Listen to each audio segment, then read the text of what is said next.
नमस्कार, मैं डॉक्टर योगिता। मेरे इस चैनल पे आपका स्वागत है।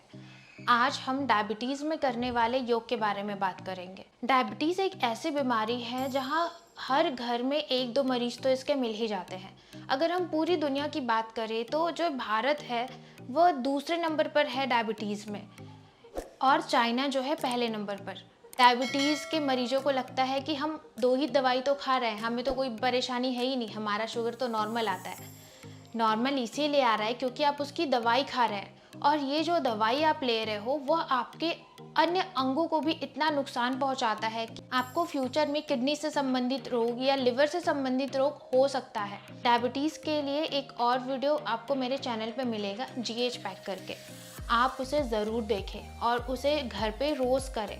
वैसे तो डायबिटीज़ जो है बिना किसी दवाई के ठीक किया जा सकता है, केवल योग और आहार चिकित्सा से और प्राकृतिक चिकित्सा से।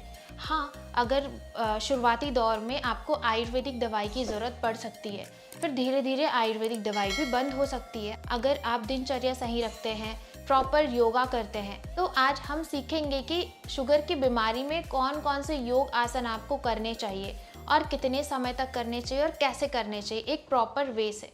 नमस्ते। चलिए हम चलते हैं आसनाओं की तरफ। सबसे पहले आप अपने मैट में दंडासन में बैठ जाएंगे, पैर की उंगलियां अंदर की तरफ रखेंगे। अभी हम चल रहे नौका संचालन की तरफ। दोनों हाथों को ऊपर उठाएंगे, लंबी गहरी सांस लेंगे और सांस छोड़ते हुए नीचे जाएंगे। इसी प्रकार से 5 से 10 बार क्लॉकवाइज हाथों को घुमाएंगे। उसके बाद 5 से 10 बार एंटी क्लॉकवाइज घुमाएंगे। ध्यान रखेंगे पैर की उंगलियां अंदर की तरफ खींचते हुए ही रखेंगे, घुटना टाइट रखेंगे। चलिए अब हम चलते हैं चक्की चलनासना की तरफ। तो दोनों पैरों को फैला लेंगे, पीछे जाएंगे, इनहेल करेंगे, सांस लेंगे, फिर सांस छोड़ते हुए सामने की तरफ जाते हुए पूरा क्लॉकवाइज घुमाएंगे। 5 से 10 बार क्लॉकवाइज घुमाने के बाद एंटी क्लॉकवाइज घुमाएंगे। सांस लेते हुए पीछे जाएंगे, सांस छोड़ते हुए सामने की तरफ, पैर का पोजीशन ध्यान रखेंगे, घुटना टाइट रखेंगे।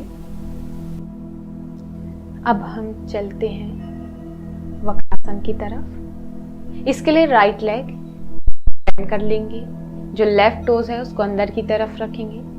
अब अपने राइट हैंड को अपने स्पाइन के पीछे रखेंगे, कमर सीधी रखेंगे। अब अपने लेफ्ट हैंड को ऊपर उठाएंगे, सांस लेते हुए सांस छोड़ते हुए अपने राइट लेग को कवर करेंगे और पीछे की तरफ देखेंगे। अगर आप हाथ नीचे नहीं रख पाएंगे तो इस प्रकार से आप अपने हाथ को मोड़ते हुए रखेंगे और पीछे देखेंगे। फाइनल पोस्चर पे आंखें बंद कर लेंगे। 5 से 10 श्वास तक बने रहेंगे, फिर वापस आ जाएंगे। चलते हैं मंडूकासन की ओर। दोनों हाथों में मुट्ठी बनाएंगे, एब्डोमेन के पास रखेंगे, सांस लेंगे और सांस छोड़ते हुए धीरे धीरे नीचे जाएंगे। 5 से 10 श्वासों तक बने रहेंगे, फिर धीरे से सांस लेते हुए ऊपर आएंगे, सांस छोड़ते हुए रिलैक्स।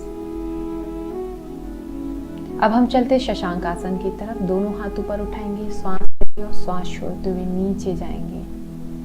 यहाँ पे भी 5 से 10 श्वासों तक रुके रहेंगे, फिर सांस लेते हुए ऊपर, सांस छोड़ते हुए रिलैक्स।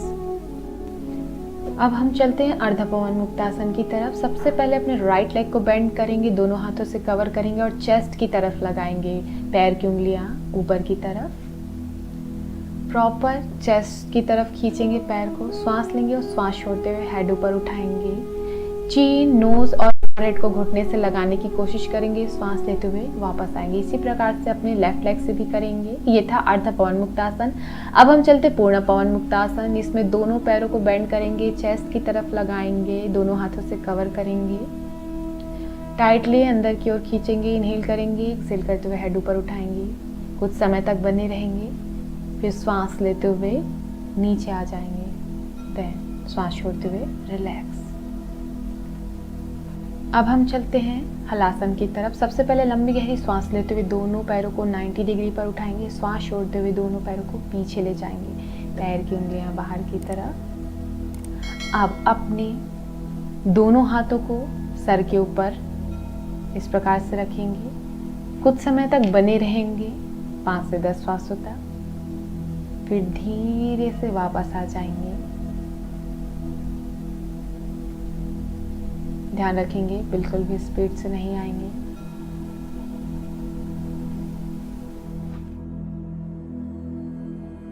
अब हम चलते भुजंगासन की तरफ। पेट के बल लेट जाएंगे, दोनों हाथों को चेस्ट के बगल में रखेंगे, पीछे से दोनों पैर आपस में जुड़े हुए। श्वास लेते हुए ऊपर उठेंगे, श्वास छोड़ते हुए नीचे 5 से 10 श्वासों तक बने रहेंगे वहां पे। अब हम चलते हैं सुप्त नौकासन की तरफ। दोनों हाथों को इस प्रकार से ऊपर की तरफ फैला लेंगे, श्वास लेते हुए ऊपर उठेंगे। ध्यान रखेंगे पैरों को नहीं मोड़ेंगे, इस प्रकार से घुटना पूरा सीधा रखेंगे, पैर की उंगलियां बाहर की तरफ। 5 से 10 श्वासों तक बने रहेंगे, फिर धीरे से वापस।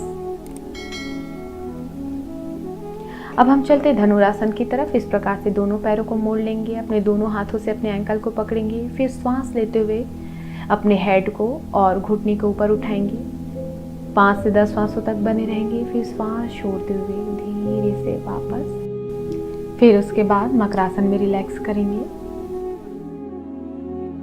अब हम चलते हैं अर्धमत्स्येंद्र आसना की तरफ। अपने लेफ्ट लेग को राइट लेग के अंदर लेंगे और राइट लेग को लेफ्ट घुटने के बगल में। अब अपने राइट हैंड को कमर से कवर करते हुए रखेंगे और लेफ्ट हैंड को श्वास लेते हुए ऊपर उठाएंगे और श्वास छोड़ते हुए राइट एंकल को पकड़ेंगे। अगर आप एंकल नहीं पकड़ पाए तो आप अपने हैंड को इस प्रकार से राइट लेग से कवर करते हुए अंदर की तरफ खींचेंगे और पीछे देखेंगे। 5 से 10 श्वासों तक यहाँ पर बने रहेंगे, फिर धीरे से वापस आएंगे। अब हम चलते हैं पश्चिमोत्तानासना की तरफ। आप दंडासन में बैठ जाएंगे, दोनों हाथ ऊपर उठाएंगे, चीन ऊपर उठाएंगे, श्वास लेंगे और श्वास छोड़ते हुए नीचे जाएंगे, पैर की उंगलियां अंदर की तरफ। आप चाहे तो अपनी 2 उंगलियों से अपने पैर के दोनों अंगूठे को पकड़ के अंदर की तरफ खींचेंगे। वापस आएंगे तो श्वास लेते हुए दोनों हाथ ऊपर उठाएंगे, श्वास छोड़ते हुए रिलैक्स करेंगे। जैसे कि आप सरलता से नहीं पकड़ पा रहे हैं अपने पैर को, तो इस प्रकार से आप बेल्ट यूज कर सकते हैं। पैर में फंसाएंगे, श्वास लेंगे और श्वास छोड़ते हुए नीचे जाएंगे। एक चीज का ध्यान रखेंगे, चीन ऊपर उठा के रखेंगे, चीन नहीं झुकाएंगे। वापस आते समय श्वास लेते हुए ऊपर आएंगे, श्वास छोड़ते हुए रिलैक्स। अब हम चलते हैं गत्यात्मक मेरु वक्रासन की तरफ। अपने लेफ्ट हैंड से अपने दोनों पैरों को पकड़ेंगे इस प्रकार से। पैर की उंगलियों को अंदर की तरफ रखेंगे, घुटना टाइट रखेंगे। अब लंबी गहरी सांस लेते हुए अपने राइट हैंड को पीछे की तरफ फैलाएंगे, अपने चीन को शोल्डर के इक्वल रखेंगे। 5 से 10 श्वासों तक बने रहेंगे, फिर सांस छोड़ते हुए वापस। डायबिटीज में करने वाले जितने भी योग आसन है वह केवल लिवर और पेनक्रियास में ही काम नहीं करता, बल्कि आपके माइंड और बॉडी के वर्क को बैलेंस करता है, संतुलन बनाता है।